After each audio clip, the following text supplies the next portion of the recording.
man. Okay, all right. Woo! How y'all doing today, man? Hope y'all doing good, staying well, staying healthy, all that great stuff. And listen, today we got an interesting video, bro. I'm not gonna lie, we got a little drama, you know what I'm saying? We got a little drama. I'm not a drama dude. I don't know what's going on between these two. I don't know why Scottie is, feeling the way he's feeling. Only thing I heard was Scottie Pippen talking about Michael Jordan's flu game versus his, back pain. But you know what I'm saying? I'm not really talk too much on the situation. We're just gonna get straight into it. Let's do it. Unfortunately, Scottie is his worst spokesperson. I don't see many bad back games, but I do see flu games. The reason the flu game's iconic is because where did this come from? The Last Dance came out more than a year ago. So why are he talking about what made him just want you feel me?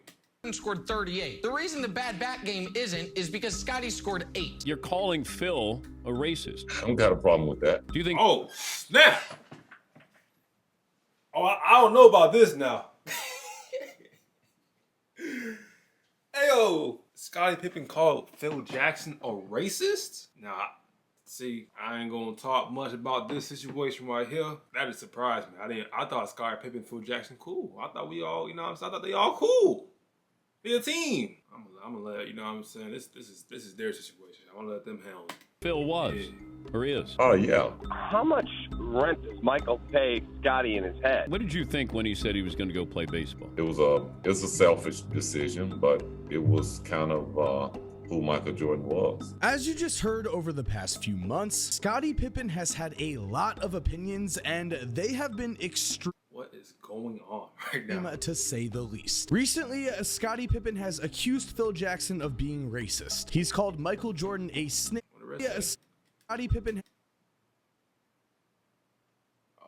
has accused Phil Jackson of being racist. He's called Michael Jordan a snitch and called him selfish for something relating to his own father's death, which we are going to get into. And Scottie has also made controversial claims about the 1992 NBA Finals, the flu game, his relationship with past teammates in general, including saying one player had alcohol on his breath during practice. You get the point. Again, recently Scottie Pippen has decided to become very controversial, and so today we are going to find out, is there any credibility to these statements? Is Scottie Pippen telling the truth here? Is he lying to get attention? Or is the answer somewhere in between? So what's up, guys? Mike here, and yes, that is what we are going to be doing today, because if you didn't know, Scottie Pippen just released his book Unguarded, and in it he calls out Michael Jordan a lot. So in turn, what I did is I read the book in a single day, and I found a lot of controversial statements about Michael Jordan. Honestly, there were so many, but this video just contains the best ones. Trust me, guys, this video is going to open up your eyes even more when it comes to Scottie Pippen. Before we get started though, I do want to say, yes, please subscribe and turn on post notifications so you never miss a video, but also when I hit 1.7 million subscribers, I was supposed to do a giveaway where I gave away a PS5 or an Xbox Series X. Now I did choose a winner for that giveaway. However, the winner of the giveaway never hit me up on Twitter. In fact, I received a bunch of messages from fake accounts, and that is the reason that it's taken so long. Those accounts popped up, claimed to have won the PS5, and then they were not able to give proof. So now, because I don't have a real winner, I still want to give away the PS5 or an Xbox Series X. So I'm going to do that. Next week, I'm going to give away a PS5 or an Xbox Series X to one person who subscribed. So if you missed out on the first giveaway, here's your next chance. To anyone who is subscribed with post notifications on, again, I will be announcing the...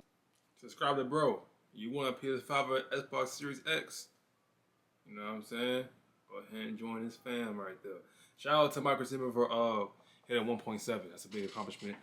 Original link might have been in the description. So next week, anyone who is subscribed with post notifications on has a chance to win. For now though, let's get into today's video, where right away in Scottie Pippen's book, before the book really begins, in the prologue, Scottie begins to make some interesting statements, because Scottie Pippen made statements such as this. In response to Scottie waiting until October of 1997 to get surgery on his foot, a situation where Scottie purposely did not get surgery in order to screw over his own team's front office, which in turn screwed over his teammates, as Scottie did miss the beginning of the season and did not play a basketball game until January 10th. Pippen had this to say after Michael Jordan called Scottie selfish in The Last Dance. "How dare Michael call me selfish? You want to know what selfish is? Selfish is retiring right before the start of training camp when it is too late for the organization to sign free agents. When Michael put the Bulls in that position in 1993, Jerry Krause was forced to bring in a journeyman, Pete Myers, who had most recently played for a team in Italy." Now, at face value, that might seem like an interesting statement. However, Michael Jordan's father was murdered on July 23rd, 1993, right in the middle of NBA free agency. To say that Michael Jordan was selfish because he took a few months after his father's death to retire to play baseball in his father's memory, I don't know. To me, that just seems like a horrible statement to make, especially when Scottie himself, in his own book, proves that he is a hypocrite, as in his book, when discussing the 1990 NBA playoffs, Scottie Pippen talks about beating the Philadelphia 76ers and says the following: "I don't remember much about that series. Basketball was the last thing on my mind. Shortly before game 2, one of my brothers called to say dad had 24 hours to live. He passed away the next day at the age of 69. It is perfectly understandable for basketball to be the last thing on his mind. For him to call out Michael Jordan for doing the same thing, that to me just isn't right." And really, when it comes to Scottie Pippen's statements, when it comes to his book, that seems to be the complete theme here. Because when calling people out, Scottie Pippen has a tendency to stretch the truth or leave out facts. Because continuing on in the timeline here, to set the stage here, we are in game 6 of the 1992 NBA Finals, where heading into the fourth quarter, the Blazers were up by 15 points. And this is what Scottie had to say about that fourth quarter. "Beginning the fourth quarter with the second unit and myself on the floor, Michael stayed on the bench. We turned the game around. Bobby Hansen, a guard we acquired from the Sacramento Kings early in the season, hit a huge three-pointer to launch a 14-2 run. The score was 81-78 in favor of the Blazers when Michael came back with about 8.5 minutes remaining. Phil had kept him on the bench a few minutes longer than usual. The Blazers were done. The final, 97-93. Now, that sounds all in good, except as we are about to find out, Michael Jordan closed this game out. We will get into that because I do want to finish off with Scottie Pippen's remarks on this game. I can think of no better illustration of what the game of basketball is about. The team, not any one individual. Except not a word about the comeback was shown in the documentary, as if it never happened. Why not? The answer is obvious. It wouldn't have enhanced Michael's legacy to show his supporting cast being the difference in such a game of such magnitude. And that is where we're going to stop. Scottie, in this instance, is trying to make it seem like Michael Jordan was playing selfish in game 6 of the 1992 NBA Finals, and because of this, the Bulls were losing, and then, at the start of the fourth quarter, Scottie and a few other guys helped lead them back into the game, where then they cruised to a victory. That was not the case. This was a very close game. And yes, Scottie emphasized himself leading a comeback, but did not mention Michael Jordan. And in those final 8.5 minutes, Michael Jordan scored 12 points. Going even further here, with around 36 seconds left, Michael Jordan made a very, very clutch basket to give the Bulls a 4-point lead. He then, on the very next possession, up 2, was fouled, knocked down both clutch free throws, and gave his team a 4-point win. This just brings us back, though, to what I've been emphasizing, and it's that Scottie loves to leave out information like this. He mentions the comeback the Bulls had at the beginning of the fourth quarter to reinforce that this was a team, proceeds to claim that The Last Dance left that out of the documentary because it didn't make Michael Jordan look good, and just so happens to forget to mention that Michael Jordan actually scored 12 points in the fourth quarter, closed out the game, and looked amazing. If I'm going to be honest, and again, talking themes of this book, I do feel like in a lot of ways, Scottie wrote this to get the recognition he felt he deserved. I just feel like he went about this all the wrong way. He ignores a lot about the situations that took place and really tries to paint a narrative that didn't exist. And guys, there is no sponsor for today's video, but I do want to say right now my podcast Laced Up is 23 episodes in. If you haven't checked it out already, I highly suggest you do so. We post a podcast weekly. We have a ton of fun. We're about to go to 2 podcasts a week. The link to the latest podcast, which includes the discussion of is Steph Curry going to retire as the greatest point guard of all time, is in the description of this video. It is also the pinned comment of this video. Please go check it out. Please go subscribe, turn on post notifications, support your boy, you know. And other than that, let's get back into this video. I feel like he could still like get the recognition without having to get on Michael Jordan. There's just ways to go about it, and I don't feel like going at Michael like that will make the situation better if you're trying to get people to see your perspective on, like, you know, what you feel you deserve and what you feel you should be recognized for. So, I mean, perfect example of this pops up during Scottie Pippen's rookie season. As Scottie remembers, in 1988, the following took place. First, Scottie mentions that the Bulls won 10 of their final 13 games and proceeds to say, "One reason for our success was the play of Sam Vincent, the point guard acquired from Seattle shortly before the trade deadline. While Sam could score, his job was to get the ball to Michael, and he did that very well. In 29 games with the Bulls, he averaged more than 8 assists." And that is it. That is all Scottie mentions about the team's success, which means Scottie failed to mention that during those last 13 games, Michael Jordan averaged 38.8 points, 4.6 rebounds, 4.8 assists, 3.4 steals, 1.1 blocks, and shot over 56% from the field. So yes, Scottie Pippen leaves out information that is not convenient to him. It is clear Michael Jordan carried the Bulls on his back in these final 13 games, but for whatever reason, the only person that is mentioned is Sam Vincent. Now, in this book, Scottie does compare himself to Michael almost every page, it seems, and while making these comparisons, he does compare himself very favorably. The problem is that some of Scottie's thoughts, or conspiracies I'll say, just seem way too out there. For instance, Scottie mentions that during the 1990 season, him and Jordan had a competition, who could end up with the most steals. This apparently led to both of them watching their steal numbers quite a bit, and Scottie has a very interesting conspiracy theory here. He says when it came to Jordan, it was never a fair fight. Not because Michael was a better defender, heavens no. It was because Michael was better at getting people to do whatever he wanted. Here's how it worked. Say I deflected the ball and tapped it over to him. I should get credit with the steal, right? Nope. More often than not, the steal went into his column onto the stat sheet and I could do nothing about it. Man, this seemed like a rant. It's like a book made to rant. I like Scottie Pippen. I don't want him to, like, tear himself down. Like, you know what I'm saying? Like, he built himself up all those years. I thought the documentary was pretty good. I thought The Last Dance was really good. Like, for not just Michael, but for Dennis Rodman, for Scottie, for the whole team. Obviously, they're not going to give as much attention to each team member as much as Michael Jordan, because Michael Jordan is the face of the Chicago Bulls. But I thought they did a good job with that. I just don't want Scottie Pippen tearing himself down for this, bro. Let's just think about this logically here. How many times in a single season could Scottie's situation even happen? Specifically, tipping the ball away from another opponent directly into Michael Jordan's hands. Now, unfortunately with Scottie, it does feel like there is a theme here, and that theme is that Scottie believes a lot of people throughout his career were out to get him in some way. One of the best examples I can show you of this took place during the 1992 season, where, according to his book, Scottie feels like he was slighted for the MVP. Let me explain. After an incredible season by Scottie Pippen, where the Bulls finished 67-15 and Scottie averaged over 20.7 rebounds and 7 assists a night, Scottie wrote this: "There was talk I might win the MVP. I could have a triple-double every night and the writers would never vote for me over Michael. Lo and behold, Michael won the award for the 3rd time in 5 years. I came in 9th. When it comes to the 1992 MVP,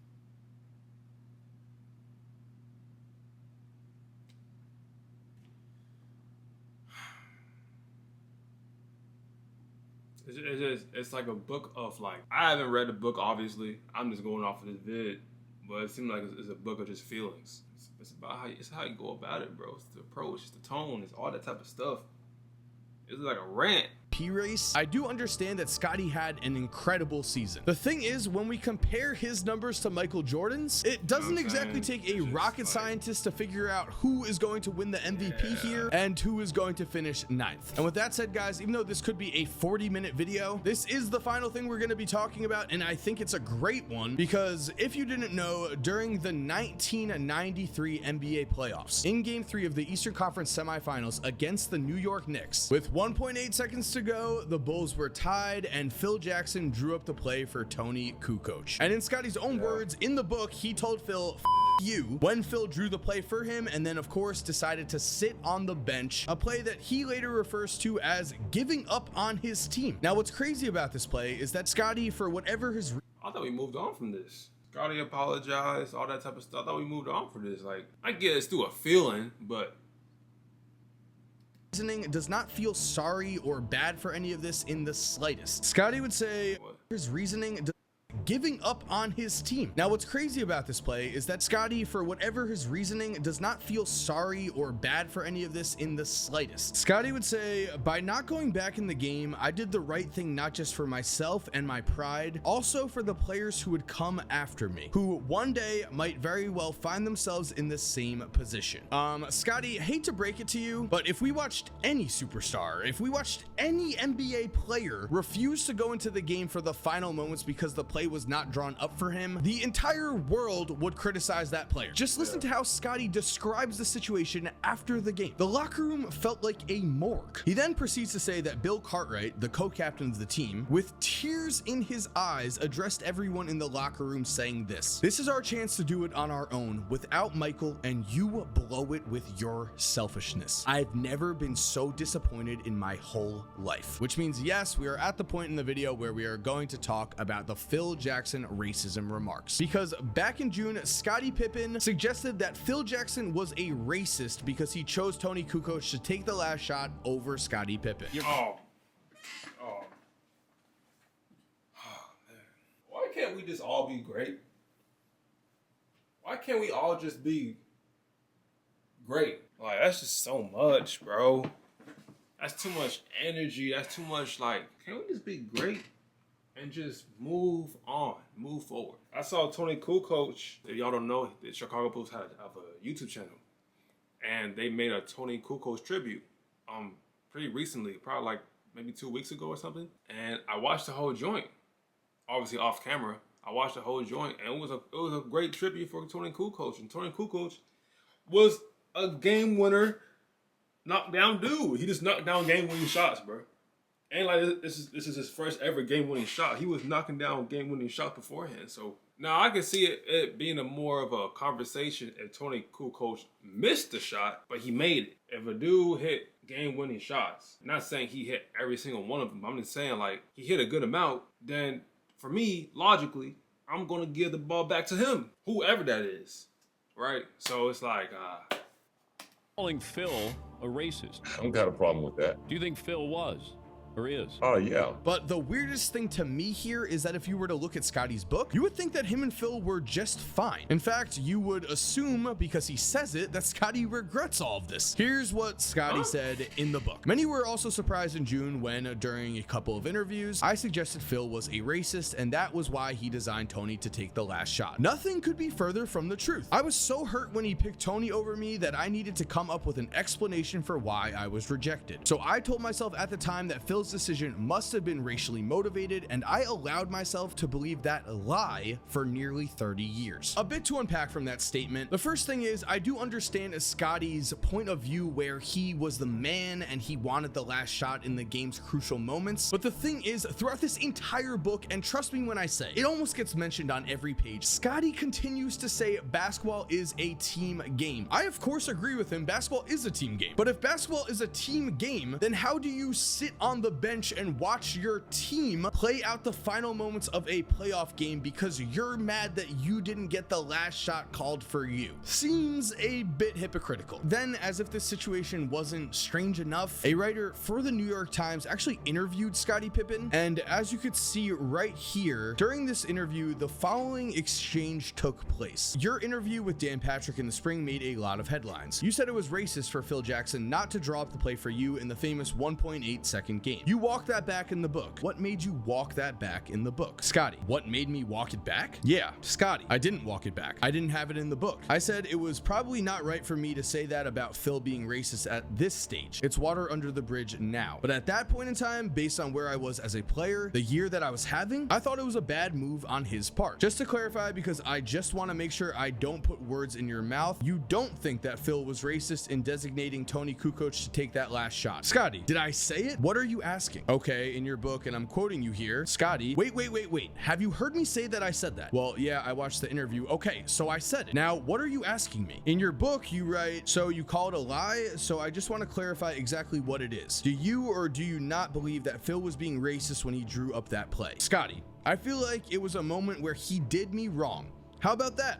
How about I answer your question that way? This same writer in a tweet said that Scottie took issue with many of his questions and at one point didn't seem aware of what he wrote in the book. Afterwards, he canceled a photo shoot. So as you just saw from that interview in the New York Times, a writer specifically asked Scottie, do you believe Phil is racist? And he would not say that Phil wasn't racist for whatever reason. Even though in his book, he said Phil wasn't racist, he said he made a mistake. Call me crazy, but I don't think you should just be tossing around the word racist if you don't fully believe it. And there we have it, guys. Thank you for watching. I hope you enjoyed today's video. I've already basically given my thoughts on this entire Scottie Pippen situation, so I want to know what you guys think. Definitely comment down below what you think about Scottie, what you think about Jordan, what you think about this entire situation. Also, remember, subscribe and turn on post.